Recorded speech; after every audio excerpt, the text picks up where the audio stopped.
morning and welcome to America's Home Cooking. He's going to start in.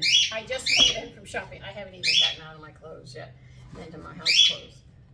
I am making sandwiches today. Now the weather has been really cold and it's going warm. We're hitting the 50s. We come from the 20s and the 30s. And this is just the weather to make you sick.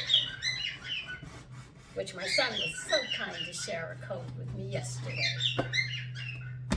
Ugh. So I am going to do these. It's a roast beef sandwich with cheddar, but I'm going to serve on it pickled yams. Now I want you to know these mothers are getting hot as they sit. I'm also going to use honey mustard. I'm going to serve it with the coleslaw that was left over yesterday and dill pickles. Because of all this vinegar and stuff, I know it'll alkaline the system and bring it back into a point where it can fight the cold better. Now I'm going to use some honey mustard this time just to be different, because I have the peach ale mustard and I have Golden's mustard that I made, and I made this one, so I just figured, well, why not use this one this time? So I have different mustards. I don't think you saw me can that mustard, so I don't think you saw that. The peach ale, but it's good. It's really good. Boy, the flavors you can get. Today I went to buy a ham butt, but the salt content is, they said, low in sodium. And I took a look at it and said, that ain't low in sodium, that's very high. So if people have a salt problem, I can't bring myself to buy it and show you, because I don't want somebody to have a problem with salt and not be able to eat it.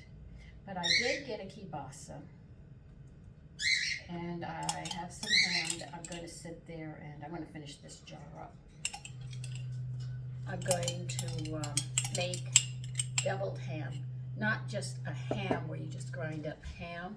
This is actually going to be ham and kielbasa with garlic, and it is a lovely flavor, which is different than just having a regular ham. The stipulation is you try to get the ham and the kielbasa at the same equal weight. Sometimes I get it, sometimes I don't. It's a hit and miss, you know, so you just don't know. Well, we finished that jar up.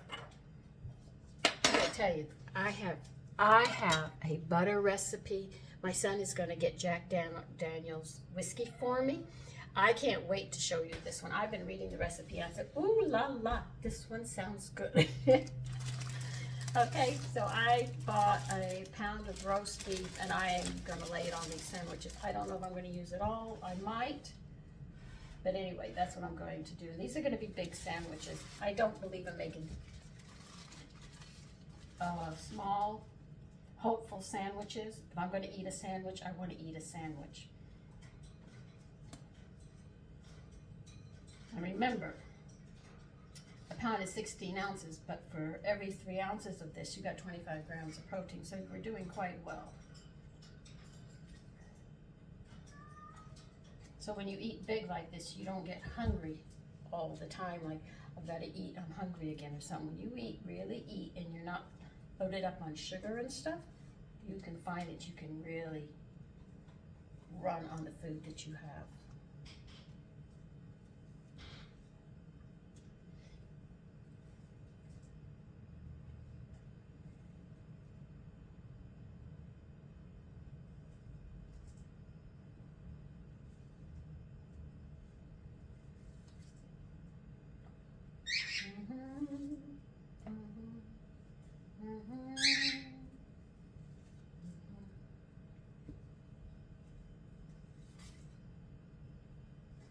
See, my husband and I had a philosophy.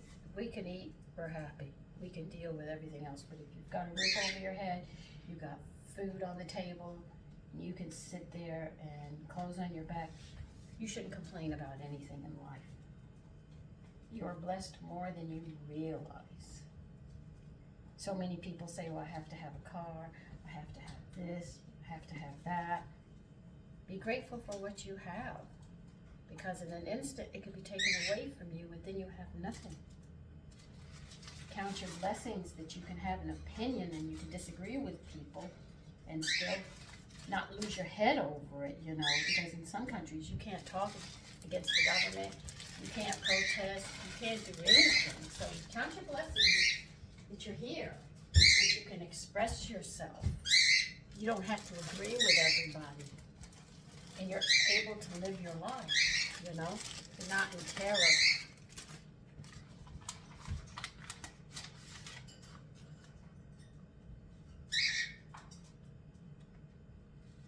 So I consider that a really good blessing.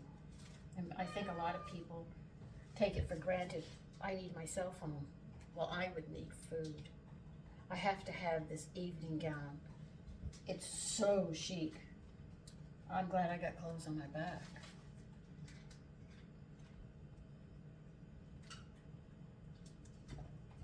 Oh, what the heck, I can eat. No, you don't like this. I'll give you a piece of beef. Okay?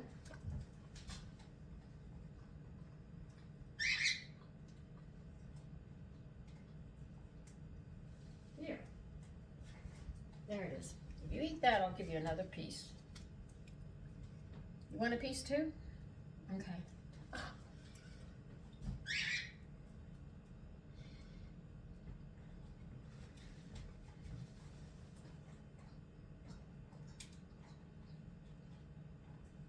Oh, you are. I'm hungry.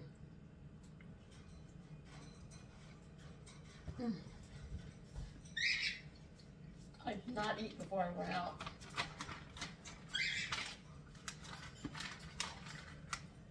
Because you know how hard it is to shop on a full stomach? You look and you're not hungry, so you don't want anything. I have to go hungry. I might have a glass of milk before I go out. But that's it, because I really need to be slightly hungry when I go to the store. Now, don't go to the store if you're starving. They'll buy everything up in the store. That's yours. I got mine. Amber, you gonna lay on the floor and eat?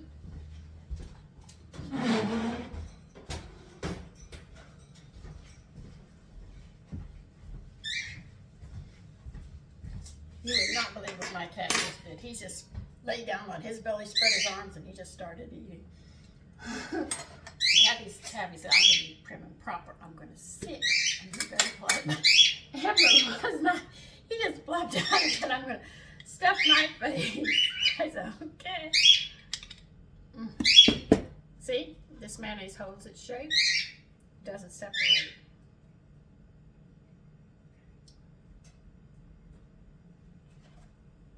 You know what? There's only one thing bad about YouTube. And I don't know how you could do it. But if you make any of these dishes or sandwiches, I would love to see yours. And, you know, just see what you made. It would be really, really nice. But I just don't know how you can do it on YouTube. Because it would really, really be nice to see some of the dishes that you make. You know?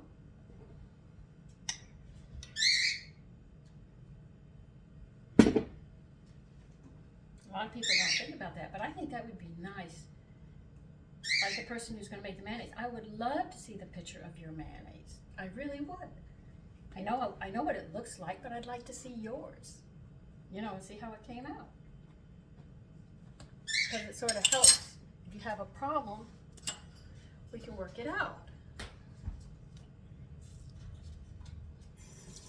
Because my channel is to help you and to show you and teach you certain things and share what I have. As you can see, I share my ideas.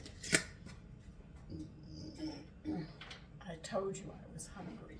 I wasn't lying.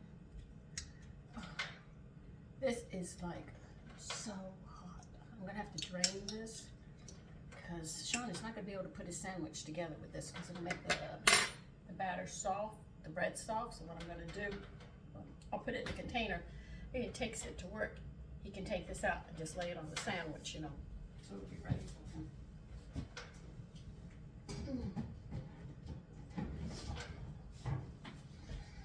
I gotta get a deeper spoon, a bigger spoon. Okay, you finish that.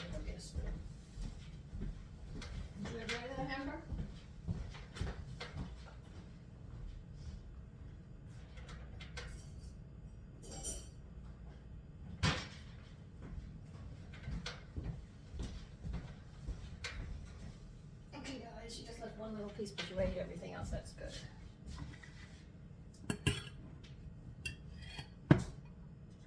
So this way, you can make it, finish making it without it going, you know, soggy on him. Because that is a problem when you make sandwiches.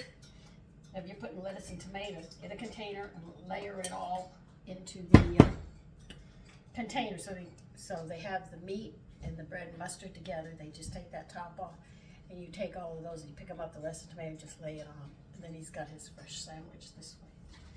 Now I think that is enough for his sandwich.